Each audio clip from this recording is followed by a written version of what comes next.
बढ़ती ठंड के चलते लगातार हार्ट अटैक के केसेस सामने आ रहे हैं और ऐसे में देखा जा रहा है कि हार्ट अटैक या चेस्ट पेन होने के बाद जो पेशेंट्स हैं वो अस्पताल नहीं पहुंच पाते और रास्ते में ही कई बार अपना दम तोड़ देते हैं। ऐसे में कानपुर के एलपीएस कार्डियोलॉजी, जो कि उत्तर प्रदेश का सबसे बड़ा हार्ट हॉस्पिटल है, उन्होंने एक किट तैयार करी है जो लोग अपने पास रख सकते हैं और अगर उन्हें चेस्ट पेन या हार्ट अटैक होता है तो उस किट से दवाइयां तुरंत मौके पर लेके अपनी जांच बचा सकते हैं। इस पर बात करने के लिए हमारे साथ मौजूद हैं डॉक्टर नीरज कुमार, जिन्होंने किट तैयार की है। कितने की ये पूरी किट है, क्या क्या इसमें दवाई है, इस पे बात करेंगे। सर, ये जो किट मैं देख रहा हूँ आपके सामने पड़ी हुई है, मैं आपको दिखा भी दूं कैमरा पे, ये राम किट नाम से जो है वो ये पूरी तैयार की गई है। इसमें इकोस्प्रिन और रोस्ट्रेटिन जैसी कई दवाइयां हैं जो रखी गई हैं। सर, कितना प्राइस है इसका, कितने रुपए में तैयार हो जाती है और क्या उद्देश्य था इसको तैयार करना? ये इस एक किट की कीमत 5.5, 6, 7 रुपये। इससे ज़्यादा इस एक डोज की कीमत नहीं, इस एक डोज की कीमत नहीं है। इसमें दवाइयाँ बहुत सस्ती हैं। 35 पैसे की इकोस्प्रिन की 2 गोलियाँ हैं, 80 पैसे का सॉर्बिट्रेट है और 3.5, 4 रुपये का रोवास्टेटिन का एक टैबलेट है। ये एक खुराक होती है, इसको लोडिंग डोज के नाम से जाना जाता है मेडिकल लैंग्वेज में। कोई भी पेशेंट जब चेस्ट पेन लेके किसी भी इमरजेंसी में जाता है तो सबसे पहले उसको यही 3 दवाई दी जाती हैं, उसके बाद उसकी जांचें या आगे इलाज को बढ़ाया जाता है। तो इसी को बना के हम लोगों ने ये किट तैयार की है। इन जो यहाँ पे इस किट में दवाइयाँ मौजूद हैं, क्या यही दवाइयाँ आप लोग पेशेंट्स जब यहाँ पे हॉस्पिटल आते हैं हार्ट अटैक के, वहाँ पे भी देते हैं? एग्जैक्टली ये वही सेम दवाइयाँ हैं और ये कुछ नया नहीं है। ये जब से कार्डियोलॉजी का ट्रीटमेंट, एमआई का ट्रीटमेंट स्टार्ट हुआ है, ये तब से ये दवाई प्रचलन में है। बस ये है कि आजकल जिस तरह की समस्याएं बढ़ती जा रही हैं, अचानक से रोज़ कुछ ना कुछ सुनने में आता है कि वो वहाँ पे कुछ स्पीच कर रहे थे तो एक्सपायर हो गए हैं, कोई डांस कर रहा था तो एक्सपायर हो गया, एक नमाज़ पढ़ते हुए एक्सपायर हो गया, ट्रेन में एक्सपायरी हो गई है। तो इसको देख कर बड़ा ही इस पर विचार किया गया कि इसमें के बारे में क्या किया जाए। तो ये हुआ कि क्यों ना इस लोडिंग डोज को एक जनमानस को उपलब्ध करा दिया जाए इजीली लेवल पे।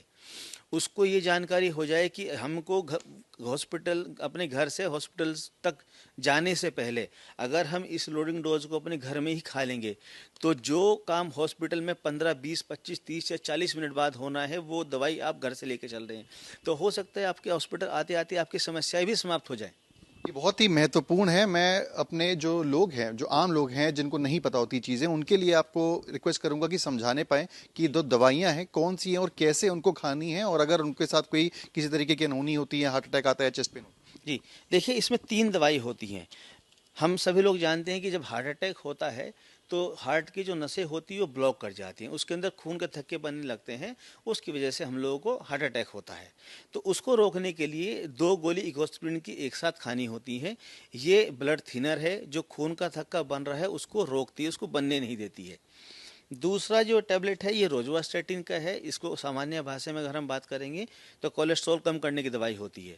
ये उस थक्के के प्रसार को रोकती है। है। इन दोनों को कैसे लेना है? ये 2 गोली, हमको 2 गोली इकोस्प्रिन और एक टैबलेट रोजुवास्टेटिन की पानी के साथ खा लेनी है। तीसरी जो दवाई है वो सॉर्बिट्रेट या आइसोडिल होती है। इसको खाना नहीं होता है, इसको जीभ के नीचे रख के हमको चूसना है। उससे फ़ायदा ये होता है कि अगर हम खाते हैं तो दवाई पहले हमारे पेट में जाती है और फिर ब्लड में जाती है। चूसने से ये दवाई सीधा आपके ब्लड में ही जाएगी। तो ये एक इंजेक्शन की तरह काम करता है। जैसे इंजेक्शन हम लोग सीधा ब्लड में देते हैं तो ये इंजेक्शन ही है एक तरह का। तो जैसे ही हम इसको खाते हैं ये तुरंत असर कर देती है और ये इसका काम होता है कि जो हृदय की जो नसें सिकुड़ गई हैं, जो ब्लॉक हो गई हैं, उनको खोल देगा। तो जो ब्लॉकेज आया था वो ऑटोमेटिकली उसके खुलने की वजह से कम हो जाएगा और खून का बहाव दोबारा शुरू हो जाएगा। मैं देख रहा था इसमें आपने जो किट का नाम है वो राम किट रखा है। राम किट के पीछे रखने के नाम के पीछे क्या उद्देश्य है? देखिए, इसके पीछे कई सारी चीज़ें हैं। पहली चीज़ तो प्रभु राम सबका एक जो हम लोग की आस्था है कि जब कुछ भी गलत होता है तो ईश्वर बचाएंगे। तो एक तो वो। दूसरा, इसके पीछे जो सबसे बड़ा जो मोटिव है वो मोटिव है कि जो गांव देहात का इंसान है या जिसको नहीं मालूम है, अब कोई व्यक्ति कहीं जाता है तो वो बोलेगा कि हमको वो वाली दवाई दे दीजिए जो हार्ट अटैक में यूज़ की जाती हैं। स्टोर वाले के लिए भी मुश्किल हो जाएगा और उनके लिए भी मुश्किल हो जाएगा उनका नाम याद रखना। इसको राम किट नाम देने से ये है कि ईजिली रहेगा। स्टोर वाले को मालूम होगा राम किट की 3 दवाई हमें उनको देनी है तो वो भी आराम से उसको दवाई दे देगा। तो बेसिकली क्या है, इससे इसकी व्यापकता बढ़ जाएगी। इसकी ये सबके लिए अवेलेबल हो जाएगी, तो इसलिए इनका नाम जो है वो राम किट नाम रखा गया है। तो राम किट कहीं ना कहीं रामबाण साबित होगी उन लोगों के लिए जिन्हें चेस्ट पेन या हार्ट अटैक आते हैं। इस किट को संभाल के रखें, अपने पास रखें, नोट डाउन कर लें नाम, और ऐसा अगर कुछ होता है तो तुरंत इसका सेवन करें और अपनी जान बचाएं। वीडियो जर्नलिस्ट अमित के साथ सिमर चावला, कानपुर, आज तक।